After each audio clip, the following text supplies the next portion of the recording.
നമുക്ക് കഥയിലേക്ക് പോകാം. ഒരിടത്തൊരിടത്ത് ഒരു കാട്ടിൽ കുസൃതിക്കുട്ടനായ കുഞ്ഞനാന താമസിച്ചിരുന്നു.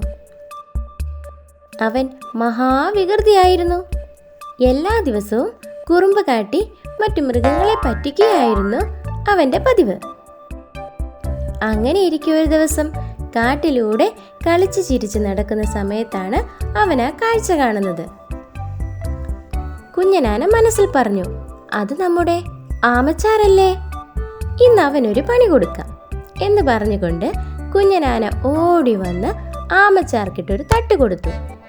തട്ട് കിട്ടിയ ആമച്ചാർ തെറിച്ചു വീണു. വേദന കൊണ്ട് കരയാൻ തുടങ്ങി. ഈ സമയത്ത് ഒന്നും അറിയാത്ത മട്ടിൽ കുഞ്ഞനാന വന്ന്, അയ്യോ, ഇത് നമ്മുടെ ആമച്ചാറായിരുന്നോ, ഞാൻ കരുതി ബോളായിരിക്കുമെന്ന്. ഇത് കേട്ട ആമച്ചാർക്ക് ദേഷ്യം വന്നുവെങ്കിലും ഒന്നും മിണ്ടാതെ പോയി. പോയ വഴി മധ്യേ ആമച്ചാർ വിചാരിച്ചു, കുഞ്ഞനാനയെ അങ്ങനെ വിട്ടാൽ പറ്റില്ല, അവനൊരു പണി കൊടുക്കണം. അല്ലെങ്കിൽ ഓരോ ദിവസവും അവൻ മറ്റു ജീവികളെ ഉപദ്രവിച്ചു കൊണ്ടിരിക്കും. അതിനായി പല വഴികളും ആമച്ചാർ ആലോചിച്ചു. ഒടുവിൽ ആമച്ചാർക്ക് ഒരു ബുദ്ധി തോന്നി. അവൻ തൻ്റെ ആകൃതിയിലുള്ള ഒരു കല്ലെടുത്ത് തൻ്റെ പുറന്തോടിൻ്റെ മാതൃകയിൽ വരച്ചു വെച്ചു. എന്നിട്ട് കുഞ്ഞനാന വരുന്ന വഴിയിൽ കൊണ്ടുവച്ചു. കുഞ്ഞനാനയുടെ വരവിനായി കാത്തിരുന്നു. അങ്ങനെ ഇരിക്കുമ്പോഴാണ് കളിച്ചു ചിരിച്ചുകൊണ്ട് കുഞ്ഞനാനയുടെ വരവ്. അങ്ങ് ദൂരെ നിന്ന് തന്നെ കുഞ്ഞനാന ആമച്ചാർ വരച്ചു വെച്ച കല്ല് കണ്ടിരുന്നു.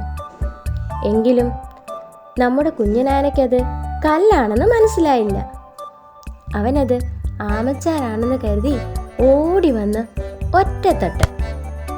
അയ്യോ, എൻ്റെ കാല് പോയേ, കുഞ്ഞനാന കരയാൻ തുടങ്ങി. ഇത് കേട്ട് മരത്തിൻ്റെ പിറകിൽ ഒളിച്ചിരുന്ന ആമച്ചാർ കുഞ്ഞനാനയുടെ അടുത്ത് വന്ന് കുഞ്ഞനാനയ്ക്ക് മരുന്ന് വെച്ചു കൊടുത്തു. എന്നിട്ട് പറഞ്ഞു, മറ്റു ജീവികളെ ഉപദ്രവിക്കാതെ അവർക്ക് ഉപകാരം ചെയ്യാൻ ശീലിക്കുക. അന്ന് മുതൽ അവൻ ആരോടും ഒരു കുറുമ്പും കാട്ടിയില്ല. ഗുണപാഠം: സഹജീവികളെ സ്നേഹിക്കുക. എല്ലാവർക്കും കഥ ഇഷ്ടമായോ ഫ്രണ്ട്സ്? മറക്കാതെ നമ്മുടെ വീഡിയോ ലൈക്ക് ചെയ്യാനും ചാനൽ സബ്സ്ക്രൈബ് ചെയ്യാനും നിങ്ങളുടെ കൂട്ടുകാർക്ക് ഷെയർ ചെയ്യാനും മറക്കല്ലേ കേട്ടോ. Bye bye friends.